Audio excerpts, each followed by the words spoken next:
నేడు విష్ణు పరివర్తన ఏకాదశి. విష్ణు పరివర్తన ఏకాదశిలోని ఆంతర్యం ఏమిటి? విష్ణువును ఏ విధంగా పూజించాలి? తదితర విశేషాల సమాహారమే నేటి పరమార్థం.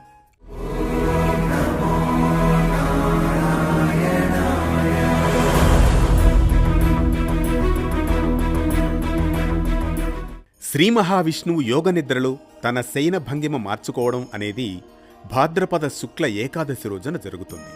దీనినే విష్ణు పరివర్తన ఏకాదశి అంటారు.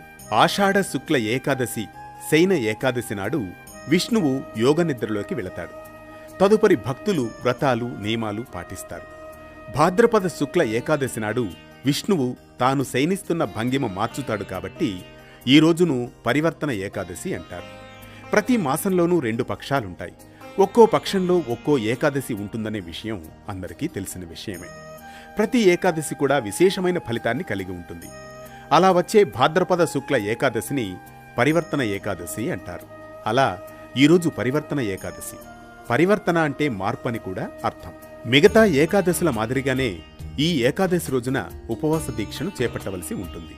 శ్రీ మహావిష్ణువును వ్రత విధానం ద్వారా అత్యంత భక్తి శ్రద్ధలతో పూజించి ఆయనకిష్టమైన నైవేద్యాలను సమర్పించవలసి ఉంటుంది.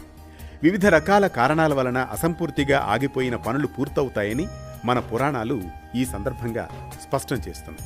ఈ రోజునే శ్రీ మహావిష్ణువు వామనావతారాన్ని ఎత్తి మహాబలిని పాతాళలోకానికి పంపుతాడు.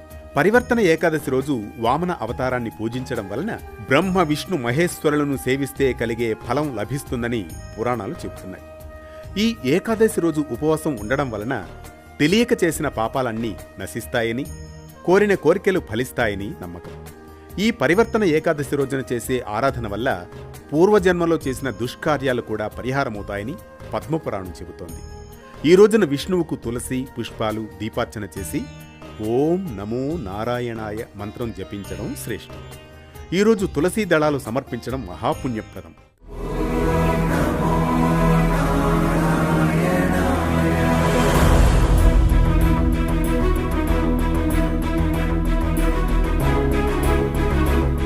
రాత్రి జాగరణ చేసి హరిభజన చేయడం వల్ల చాతుర్మాస్య వ్రతానికి పూర్ణ ఫలం లభిస్తుంది.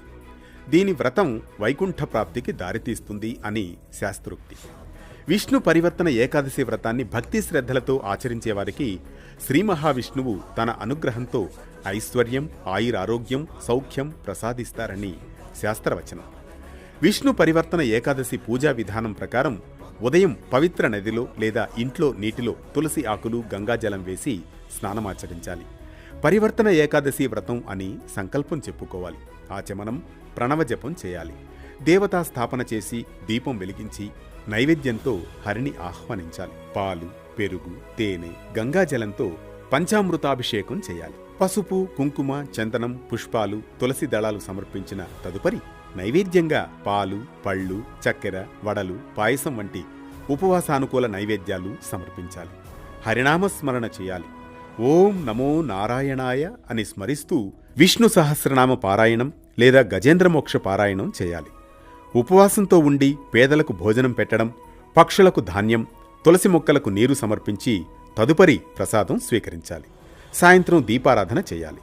ఈ విధంగా భక్తి శ్రద్ధలతో పరివర్తన ఏకాదశి వ్రతం చేసిన వారికి పూర్వజన్మ పాపాలు నశించి విష్ణులోక ప్రాప్తి లభిస్తుందని పద్మపురాణం ప్రవచిస్తోంది.